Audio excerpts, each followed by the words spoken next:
Salve, Wanyambe. Selamat pagi saudara-saudari yang dikasihi Kristus. Mari kita mengawali hari baru dengan mendengarkan firman Tuhan yang diambil dari Injil Lukas pasal 24 ayat 13 sampai dengan 35. Tuhan bersamamu. Inilah Injil suci menurut Lukas.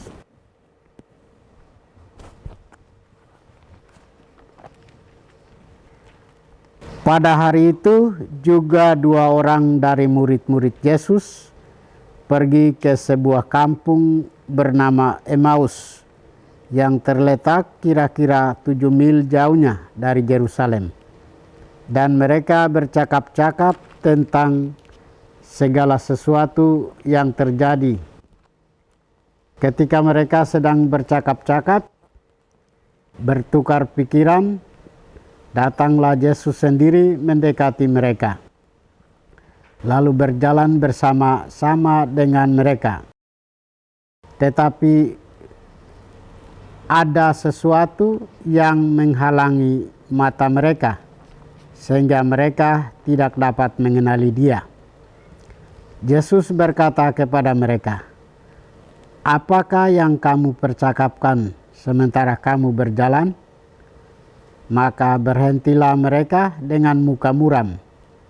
Seorang dari mereka, namanya Kleopas, menjawabnya, "Adakah engkau satu-satunya orang asing di Yerusalem yang tidak tahu apa yang terjadi di situ pada hari-hari belakangan ini?" Katanya kepada mereka, "Apakah itu?" Jawab mereka, "Apa yang terjadi dengan Yesus orang Nazaret? Dia adalah seorang nabi yang berkuasa dalam pekerjaan dan perkataan di hadapan Allah dan di depan seluruh bangsa kami. Tetapi imam-imam kepala dan pemimpin-pemimpin kami telah menyerahkan Dia untuk dihukum mati, dan mereka telah menyalibkannya. Padahal kami dahulu mengharapkan bahwa Dialah yang datang untuk membebaskan bangsa Israel. Tetapi sementara itu telah lewat 3 hari sejak semuanya itu terjadi. Tetapi beberapa perempuan dari kalangan kami telah mengejutkan kami. Pagi-pagi buta mereka telah pergi ke kubur dan tidak menemukan mayatnya. Lalu mereka datang dengan berita bahwa telah kelihatan kepada mereka malaikat-malaikat yang mengatakan bahwa Ia hidup. Dan beberapa teman kami telah pergi ke kubur itu dan mendapati bahwa memang benar dikatakan perempuan-perempuan itu, tetapi Dia tidak mereka lihat. Lalu Ia berkata kepada mereka, "Hai kamu orang bodoh, betapa lamban hatimu, sehingga kamu tidak percaya segala sesuatu yang telah dikatakan para nabi. Bukankah Mesias harus menderita semuanya untuk masuk ke dalam kemuliaannya?" Lalu Ia menjelaskan kepada mereka apa yang tertulis tentang Dia dalam seluruh kitab suci, mulai dari kitab-kitab Musa dan segala kitab nabi-nabi. Mereka mendekati kampung yang mereka tuju. Lalu Ia berbuat seolah-olah hendak meneruskan perjalanannya. Tetapi mereka sangat mendesaknya. Katanya, "Tinggallah bersama-sama dengan kami, sebab hari telah menjelang malam dan matahari hampir terbenam." Lalu masuklah Ia untuk tinggal bersama-sama dengan mereka. Waktu Ia duduk makan dengan mereka, Ia mengambil roti, mengucap berkat, lalu memecah-mecahkannya dan memberikannya kepada mereka. Ketika itu terbukalah mata mereka dan mereka pun mengenal Dia. Tetapi Ia lenyap dari tengah-tengah mereka. Kata mereka seorang kepada yang lain, "Bukankah hati kita berkobar-kobar ketika Ia berbicara dengan kita di tengah jalan dan ketika Ia menerangkan kitab suci kepada kita?" Lalu bangunlah mereka dan terus kembali ke Yerusalem. Di situ mereka mendapati ke-11 murid itu. Mereka sedang berkumpul bersama-sama dengan teman-teman mereka. Kata mereka itu, Sesungguhnya Tuhan telah bangkit dan telah menampakkan diri pada Simon. Lalu kedua orang itu pun menceritakan apa yang terjadi di tengah jalan dan bagaimana mereka mengenal dia pada waktu ia memecah-mecahkan roti. Demikianlah sabda Tuhan. Saudara-saudari yang dikasihi Kristus, tema kita hari ini adalah perjalanan Emmaus bersama Kristus yang bangkit.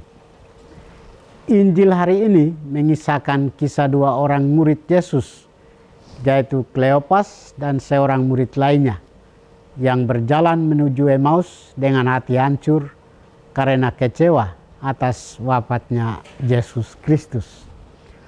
Mereka kehilangan harapan karena mengira Yesus gagal sebagai Mesias. Di tengah keputusasaan itu, Yesus datang mendekat dan berjalan bersama mereka, meski tidak mereka kenali. Ia mendengarkan keluh kesah mereka, lalu menegur dan membuka pikiran mereka melalui kitab suci, bahwa penderitaan Mesias adalah jalan menuju kemuliaan. Saat mereka mengundangnya tinggal, Yesus memecah-mecah roti, dan pada saat itu mata mereka terbuka. Mereka sadar bahwa dia telah bangkit. Hati mereka pun berkobar-kobar. Perjumpaan itu mengubah segalanya. Dari putus asa menjadi penuh semangat.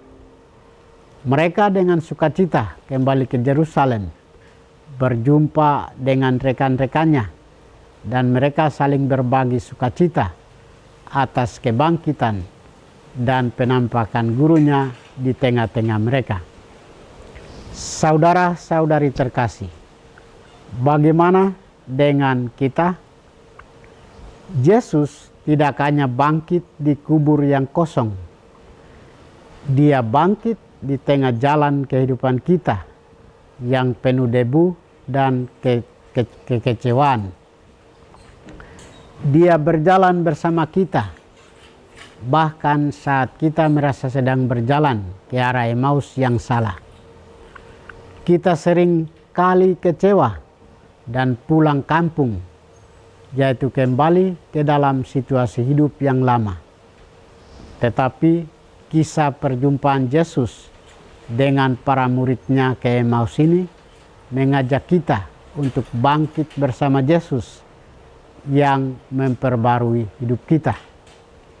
Semoga dalam situasi apapun kehidupan kita di dunia ini, marilah mengajak Yesus tinggal bersama kita. Tuhan memberkati kita. Marilah kita berdoa. Tuhan, pagi ini kami kembali naikkan puji dan syukur kepadamu. Terima kasih karena Engkau sudah menjaga kami saat kami tidur maupun bangun. Terima kasih untuk udara sejuk dan segar pagi ini. Kami mohon, bukalah mata hati kami agar kami mampu memandang kemurahan dan karya-Mu. Rahmatilah kami dengan kuasa Roh-Mu agar kami mampu untuk bertobat dan memuji serta memuliakan-Mu melalui pekerjaan dan pelayanan kami hari ini. Kristus terang dunia, berkatilah keluarga kami. Jadikanlah kami alat kasih-Mu dan pantaskanlah kami menjadi hamba-Mu yang setia. Demi Kristus Tuhan dan pengantara kami. Tuhan bersamamu. Semoga kita sekalian, orang-orang yang kita kasih dan doakan, seluruh aktivitas kita hari ini dibimbing, dilindungi, dan diberkati oleh berkat Allah yang Maha Kuasa, Bapa dan Putra dan Roh Kudus.